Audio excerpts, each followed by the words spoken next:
Bloomberg Audio Studios. Podcasts, radio, news. This is Bloomberg Businessweek. Insight from the reporters and editors who bring you America's most trusted business magazine, plus global business, finance, and tech news. The Bloomberg Businessweek podcast with Massar and Tim Stenovec from Bloomberg Radio.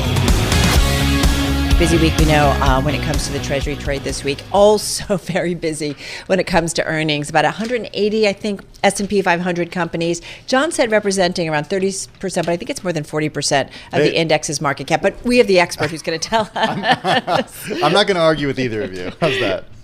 All right, so let's get to it because some of who are reporting, we know, are among the Magnificent Seven names, some of the big mega cap tech companies. Yeah, we're talking about Alphabet, Meta, Microsoft, and Tesla. For more, let's bring in Bloomberg Intelligence's Director of Equity Strategy and Chief Equity Strategist, Gina Martin-Adams, who's here in our studio. Gina, you and the team have a note out that talks about so far, it's early, but so far the earnings season is giving us a pretty good backdrop for stocks. Bring us up to speed here. Yeah, so I think it's been an interesting earnings season so far because we've had some really big charges from healthcare companies, Bristol Myers Squibb and now Gilead, who have both taken down estimates for the S&P 500. I thought that was so interesting, that one or just two names. Those tiny, just those two companies, which really kind of escape our notice because we're so captivated by tech, have actually made the bigger impact on earnings. Nonetheless, when you exclude those two charges, you're tracking about 5% earnings growth for the S&P 500, including analyst estimates for what's to come. That's a bit better than the analysts were forecasting at the start of the season, which was just under 4% growth. So better than expected, but all the big companies have yet to report. We've got 37% of the market cap reporting this week, including the biggest names, Microsoft, Alphabet, and Meta. TMT is really where all the growth is expected to come from. So I'm a little old school. TMT is no longer the way we describe it. It's tech and communications, but those two sectors are TMT. Okay. That's news to me. For those of us that have lived, through the 90s and beyond. We can still call it telecom. Exactly. Yeah. The 90s were good. Nonetheless, those groups are basically driving all of the growth on the index this quarter. So that's where all of the optimism lies and certainly where most of the risk lies as well. Well, it's interesting. And, when we get to things like margins and different ways of kind of looking at the quarter, is there anything of note that you're focusing on that front? Yeah, so margins are incredibly important because margins are where all of the analyst optimism is going forward. There's a couple of ways that earnings can beat. You can see top line beats, which certainly would be very, very welcome. Analysts are not anticipating a whole lot of top line growth to emerge this year. Or you can see margins beat expectations where analysts are already anticipating margin improvement coming through the year. So I think that there's a bigger risk in margins than there is in top line growth just for this reason, given expectations that are implied by the market as well as by analyst forecasts. Margins so far are coming in pretty strongly. We see the vast majority of companies beating on net income margins. Operating margin is still a 50-50. Where there is still a decent amount of operating risk, but net income margins companies are beating so far. So it's something we'll watch, especially with respect to tech. Why do you think we've seen a steeper sell-off for misses so far this quarter? Why, I know expectations are certainly high, and this is earnings driven, but why is this quarter they're particularly sensitive? It's mostly, I think it's a function of we're early yet more than anything else. So I don't want to draw too much into that, but we have seen companies respond pretty negatively to misses. I think it's a couple of reasons. The first is financials didn't start us off on a great foot. Even though companies generally beat expectations in financials, there's a lot of nervousness about what's going on in that space. It felt that way as we went and it felt weak. So that was a pretty weak start. Let's see where we go from here with respect to price performance following earnings. The other thing just to consider is some of this could be spurious, right? It could just be the market at large is selling off. And when the market at large is selling off, the misses appear to be enormous price responses, even when all it really is everybody's just selling risk. I always feel like your tone, and I feel like your tone is a little bit more subdued or more cautious. Has it gotten that way? So not necessarily because of earnings. I think earnings are still a pretty solid backstop. But at the end of the first quarter, when we run through all of the different models that we use to assess the equity market, the technicals actually were signaling a weak time to come. Coming into the second quarter. Not necessarily that earnings are problematic, but things are more difficult now for a lot of reasons. Technicals, correlations inside the market were flagging a great degree of risk. Industry signals All of our leading industry cues were turning over at the end of March. All of them. So semiconductors, home builders, transports, all the leading indicators of what you would anticipate were starting to turn over again. This doesn't mean a horrible climate, but this type of risk was flagged also to us back in July of last year, when we were, turning over into a 10% correction in stocks. So I want to be a little bit conscious of this. The technicals are quite weak. We started off on weak footing. That said, the economic strengths and the earning strengths have only improved over the last 6 to 9 months. So there should be some offset there, but it does imply a choppier climate for Q2. But what has come at the same time, and perhaps the reason, is the Fed chair actually talking last week about dialing back and resetting rate expectations. And we certainly saw some selling last week. And even this quarter on the S&P 500, we're down 4.2%. Right. Today's recovery, quote unquote recovery notwithstanding, but I'm wondering how you're thinking about that. Yeah, I view what happened at the Fed as an amplifier of existing trends, not the spark. Right? We already saw markets turning over in anticipation of some greater weakness emerging over the second quarter. We saw that with the end of first quarter surge into a new high, and then we started seeing a turnover. So while the Fed speech last week was important, it merely amplifies what was already happening in the equity market. And I think if you read through to the stocks and sectors that performed poorly last week, I think what's really happening in the market is a lot of fear with respect to can tech continue to hold up amidst this environment of rotation, which really started to go all the way back at the beginning of March. We started noting rotation emerging in the equity market, this leadership transition. If tech's not the leader, who is the new leader? That creates a little moment of anxiety for the equity market at the very least, and may certainly stall the advance. So the S&P back above 5,000 today. Last week was what? The worst week in over a year. S&P down about 5.5% from the March 28th peak to this past Friday. NDX, NASDAQ 100 down about 7% between that March 22nd high and last Friday. That is some of the nervousness we're starting to see. Yep. Could it get worse? Are you expecting more downside on these indexes? Look, I think if the tech companies cannot satisfy expectations and keep raising forecasts going into the rest of the year, yes, it could absolutely get worse, because tech has been such a big part of the market's optimism so far this year. Now, one thing is happening in the first quarter that I think is pretty notable, and maybe is also behind this recent rotation in the market, and that is this is peak earnings growth for tech. It is peak quarter. Between last quarter and this quarter, we're peaking, and we will have to see some earnings deceleration, at least according to the analyst consensus. Will the tech companies tell us it's not decelerating or not? Could be a key question over the course of the next few weeks. A lot to keep us busy. All right, Gina, thank you so much. Gina Martin-Adams, Chief Equity Strategist at Bloomberg Intelligence, here in studio. You're listening to the Bloomberg Businessweek podcast. Catch us live weekday afternoons from 2 to 5 p.m. Eastern. Listen on Apple CarPlay and Android Auto with the Bloomberg Business app. Or watch us live on YouTube.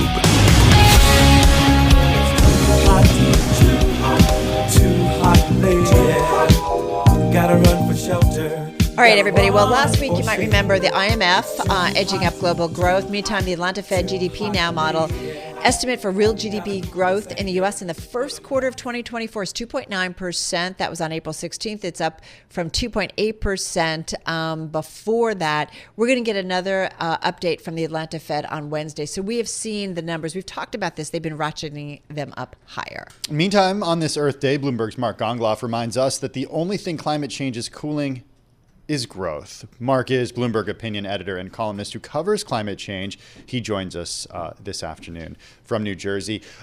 Mark, the climate has gotten hotter, it continues to get hotter, and we know this, we knew that. What was surprising to me about the study that you cited is that it's going to actually make global income 19% lower by 2049. How do we get there? First of all, that's also bad news. I should know. Yes, global income lower by 19% is definitely bad news. That amounts to about $38 trillion a year by 2049. Obviously, you're ramping up to that point, so you're losing trillions and trillions of dollars, and that is coming from just heat for the most part. Extreme heat, variability in temperatures too, and variability in water. So that affects human health and productivity. Our brains don't work as well. We're not as productive when we're really hot. And the variability in water gives you huge droughts, as we're seeing already in Africa, and also gives you terrible flooding, which we're also seeing in many other parts of the developing world this week.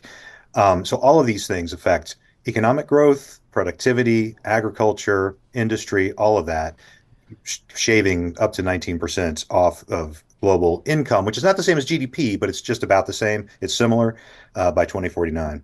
Yeah, it's going to impact how people, around the globe, whether or not they've got money to spend, right? Which is certainly creates velocity, economic velocity, and growth within the economy. Having said that, this study, as you note, Mark, in your piece, is that it's a little bit more, the cost is more than past research and studies have shown. What's the difference? Why are they coming out with this or finding this finding versus maybe some more subdued findings of the past? Yeah, in fact, it's a lot more. There was a famous study about 5 years ago suggested it would be more like 20% off of global GDP by 2100. This study says if we don't start cooling the planet down, or if we don't stop making the problem worse, we could have a 60% hit to global income by 2100. So you're talking magnitudes worse. They say that they have new models that they're looking at that incorporate the fact that some of these impacts on economics last forever. If you have a generation of kids who don't learn as much and don't have as much economic opportunity, that affects future generations. And so they have all these different variables they're plugging into their model, and they're spitting out these huge numbers. You could argue with the numbers, and some climate scientists have kind of taken some issue with a few of the numbers here and there. I think the important message to me, there are two important messages to me that come out of it, no matter how you slice the numbers, which are also very difficult to forecast, of course. One is that we are going to lose a lot more by not doing anything about climate change than we are going to lose by doing something about it. So Bloomberg NEF suggests it could cost $200 trillion by the middle of this century to mitigate climate change. $200 trillion is kind of a lot of money, but you spend that in about 6 years if you're losing $38 trillion a year. So it's an investment to avoid many, many more trillions of losses. And the second key thing is that much of this economic impact is landing on the people who deserve it the least. And so developing Africa, South Asia, South America, these places are going to see GDP hits of maybe 30 to 33% by mid-century. Again, according to this study, but again, this is consistent with what we know, that these impacts fall most heavily on places that probably deserve it the least. Explain, because there's something you go into in the story about this isn't degrowth. And I don't know that it's a term that I feel like I've been using much when it comes to climate change, which is why we always love reading your columns. But you note that what fossil fuels are doing to the world isn't quite degrowth. So degrowth is when you kind of slow down output to reduce the impact on environment. This isn't what you're talking about. No, not exactly. At first blush, it kind of seems like that. And so there are climate activists who say, we need to stop growing the economy so much. And so that would involve cutting growth. And I guess an example of this could be when COVID hit in 2020, you saw growth just fall off the table, and all of a sudden nature was healing and emissions weren't as bad. And people said, hey, if we just did this all the time, we'd save the planet. Well, the problem is you can't really do that all the time, because not having any economic growth creates its own problems, especially, again, for developing countries who haven't had the chance to develop and don't have the standards of living that we do. So what this is doing is not that. Even with climate change, the scientists are saying the economy will keep growing. It will just be stunted, sort of the way, my mom used to tell me if I smoked cigarettes, my growth would be stunted. So it would stunt our growth. We would still grow, but it would be stunted. And over time, it would get much worse, which is the other key message to come out of this, which is that there is still time to avoid far worse outcomes. I wonder, Mark, how a message like this resonates in your opinion, because Carol and I talk about this all the time. Walking into work when the skies are full of smoke from wildfires, thousands of miles away, there's something visceral about that. Your basement becoming unusable because 3 or 4 times a year, the weather is so extreme that it floods. There's something that really hits you about that. But I'm wondering if this type of story, this type of data hits people the way that those actual other things do. It's really difficult because you're talking about future generations, and we seem to have a real hard time thinking about, my grandchildren are going to suffer from this.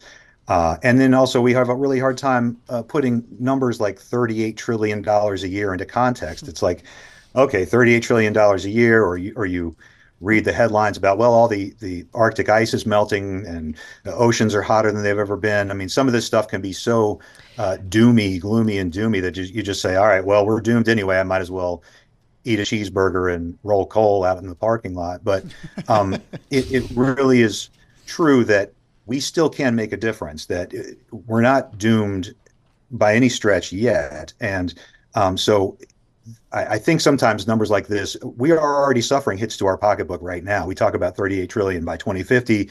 People say, I don't even know what that means. I don't care.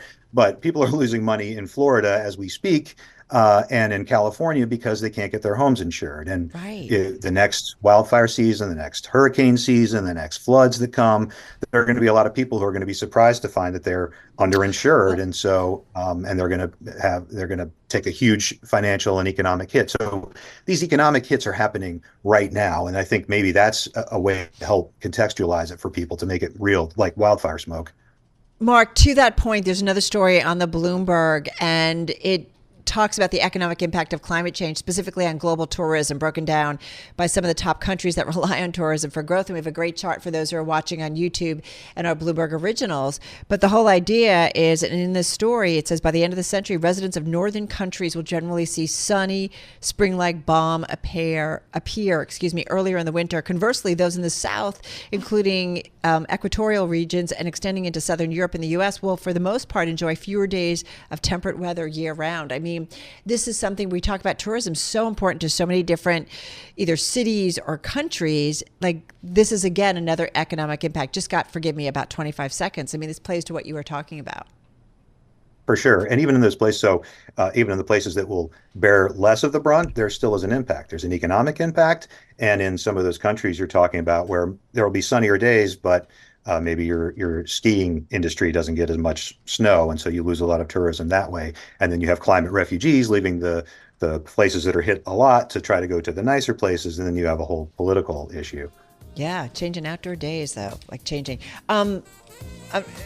Interesting, tough. But as you always say, maybe not too late. That always gives me hope.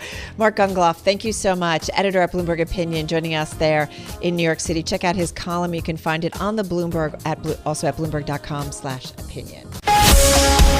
You're listening to the Bloomberg Businessweek podcast. Listen live each weekday starting at 2 p.m. Eastern on Apple CarPlay and Android Auto with the Bloomberg Business app. You can also listen live on Amazon Alexa from our flagship New York station. Just say, Alexa, play Bloomberg 1130. Today is Earth Day, and an important thing to think about is where on earth all of our food comes from. Yeah, and when it comes to farming in the U.S., well, farms are becoming fewer and farther between. The number of farms in the U.S. falling by more than 140,000 between 2017 and 2022, and the number of farm acres fell by 20 million over that same period of time. This is according to USDA data cited by the American Farm Bureau Federation. That's an advocacy group that represents farmers and ranchers, but generally on the decline. Well, yeah, and the group argues, Carol, that there are too many challenges that just make it unsustainable for family farms to stay in business these days.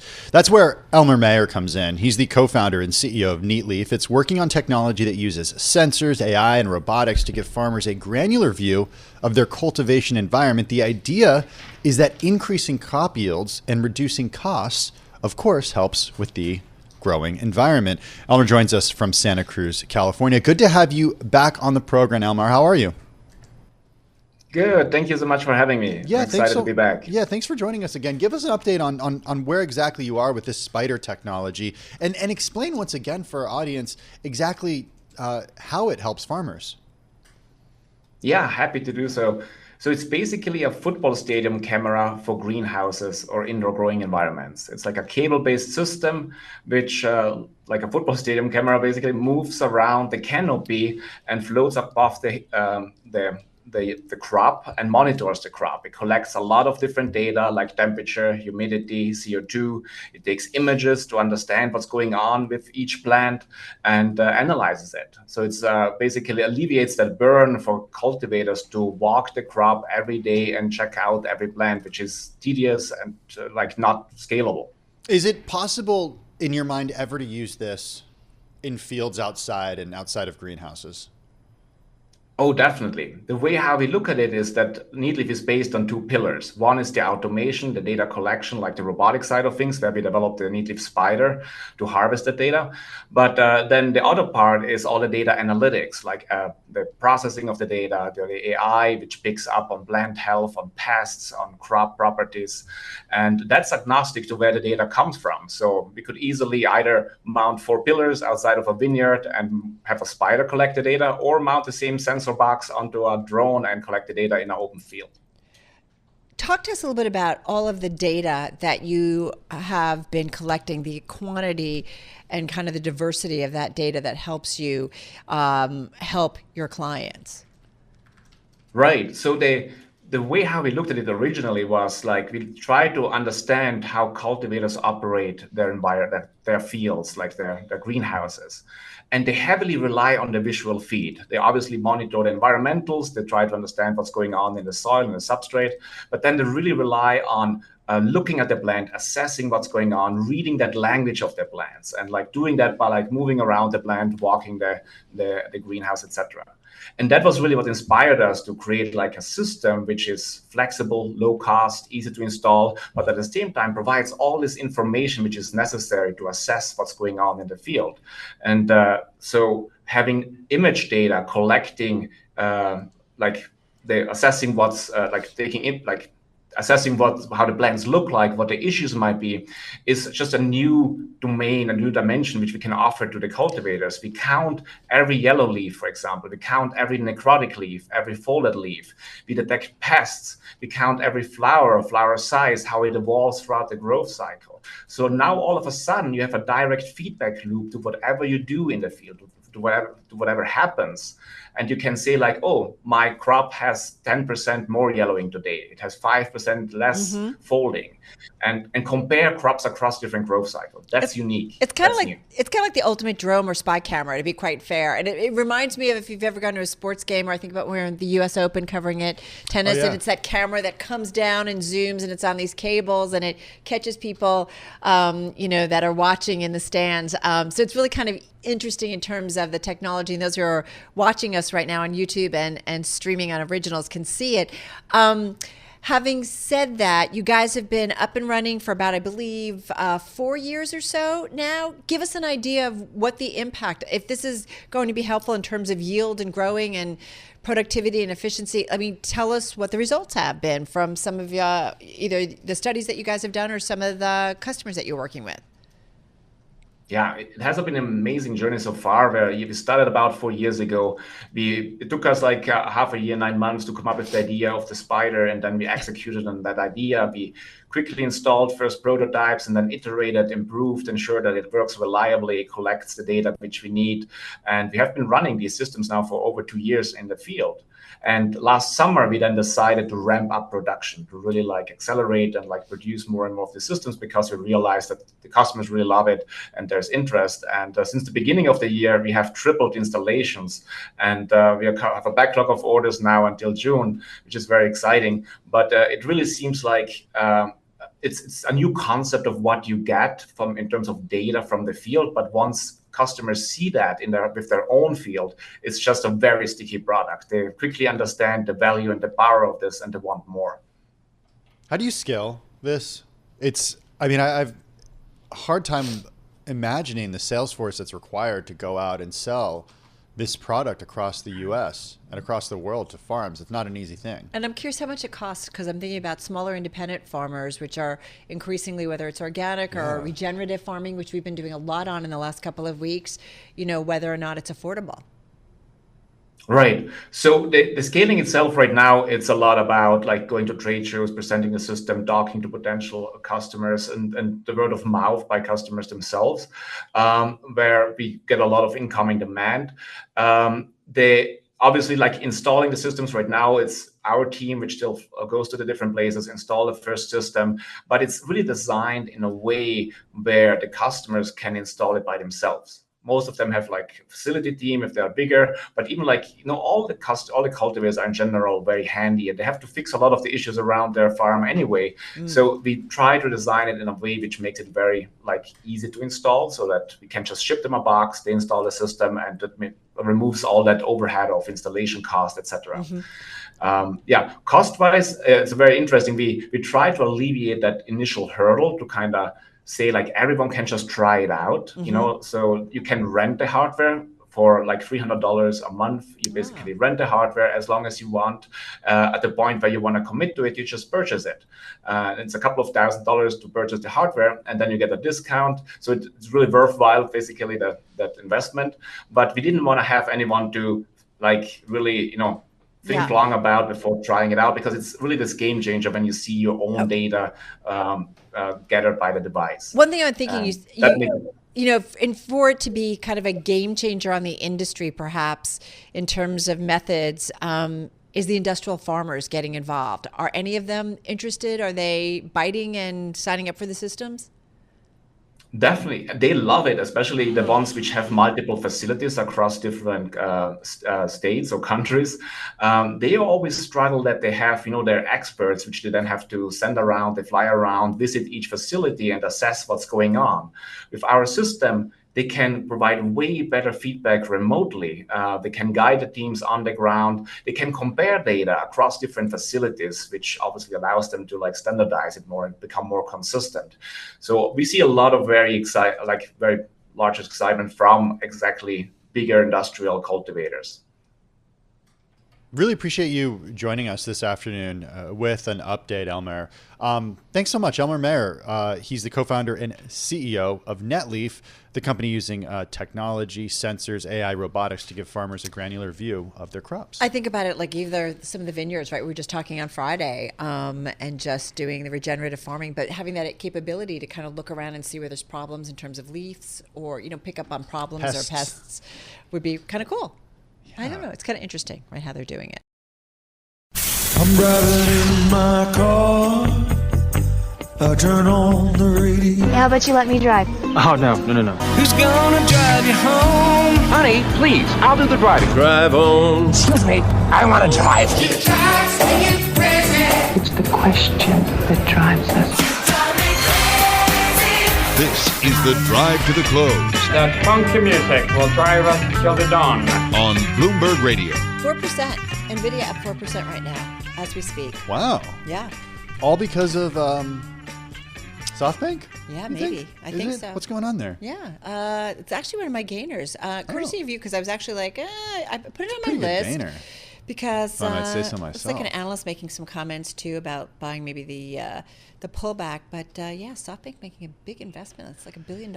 Yeah, and they're buying NVIDIA chips to power that Gen AI. Yeah, pretty cool. That's pretty. That's pretty cool. That's interesting. That'll get a stock moving. Meta's up about looks like about 0.9%. Let me just pull it up. Make sure I got the current trade. It's up about 0.5%. It was up more than 2% earlier in the session. Apple, it's a little bit higher today, up about 0.8%. Netflix, just a tinge higher in today's session. Amazon, it is up. Just a quick check here, up about 1.4% here. So we're seeing some of those names that have often been, so much of the momentum behind the overall equity trading gains in the S&P 500. Moving to the upside today. Okay, well, let's get an idea of what our next guest has to say about all this. Dave Donabedian is Chief Investment Officer at CIBC Private Wealth Management. Dave, good to have you on the program. You argue that the recent pullback in stocks that we saw today, notwithstanding, could turn into a full-blown correction. What's your thinking there? Sure. Good to be with you. Well, I would say we're not all that far from it. We had a nice rally today, but before that we had a 5 to 6% pullback. And if you're going to call 10% a correction, it's not that far away. It's a seasonally challenging time for equities as you roll into April and May. And you've got to remember that we entered the month of April with a highly valued market, 21.5 times, PE multiple on the S&P, sky high positive sentiment.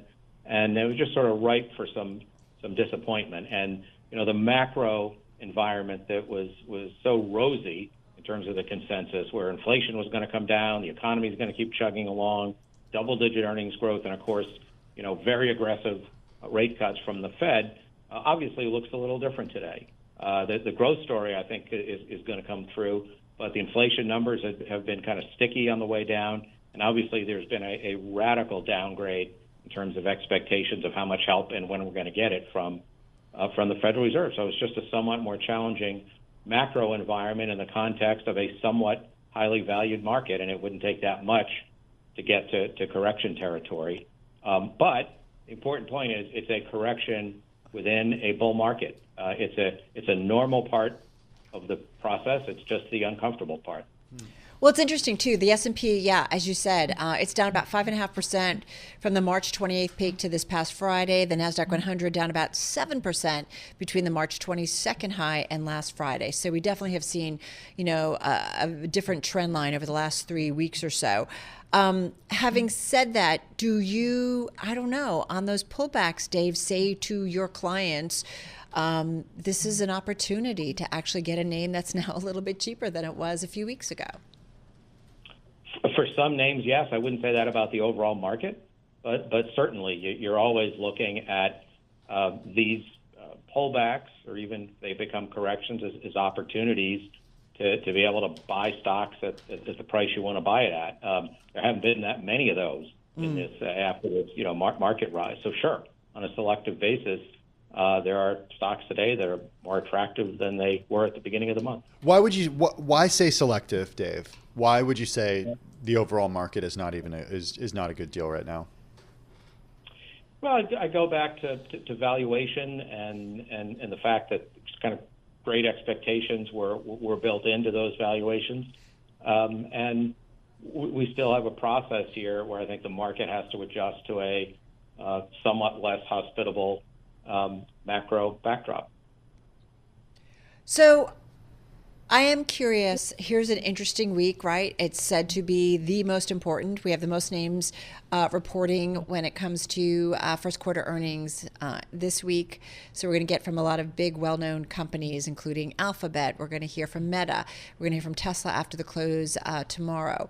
So do you have a kind of thought about the big tech community and those names that have been so responsible for momentum? Do you think it's time to see them kind of, continue to decline a little bit, maybe even more from where they've been? I don't know. I'm just curious if you have some thoughts on that, since our focus is so much on those names this week, Dave.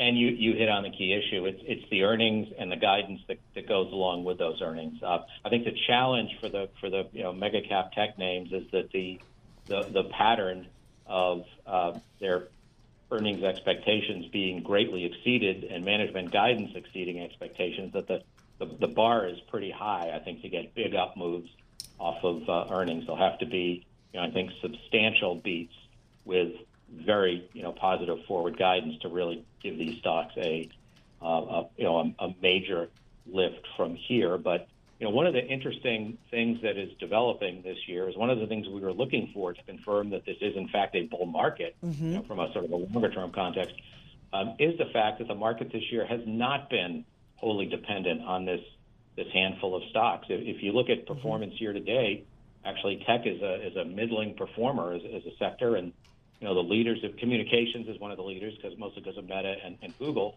but the other leaders are energy, financials, and industrials. So we have seen a broadening out of market participation this year, and that's, I think, a really positive development.